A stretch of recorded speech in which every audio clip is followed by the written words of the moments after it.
ઉદ્ગાર છે, મનના ભાવ છે તમારા સમક્ષ કહેવા માંગીશ કે એક પિતાનું કાર્ય શું હોય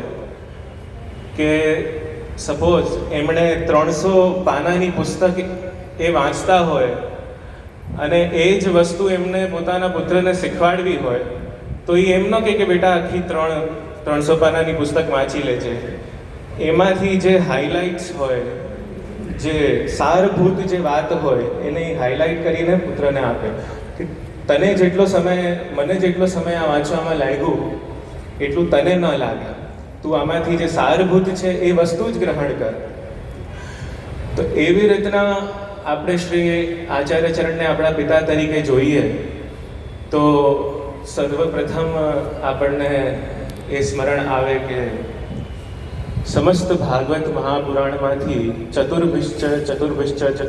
ત્રિભિશ તથા ષડભિર વિરાજતે યોસૌ પંચધા હૃદયે મમ. આ 5 પ્રકારથી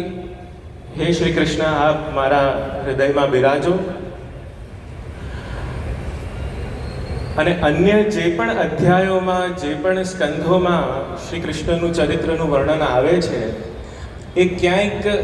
મહાત્મ્યનું વર્ણન આવે છે, ક્યાંક ઈશ્વર તરીકે એમને જોવામાં આવે છે, ક્યાંક પરમાત્મા તરીકે જોવામાં આવે છે, ક્યાંક સર્વોત્તમ જે તત્વ હોય, સર્વોત્કૃષ્ટ પદાર્થ હોય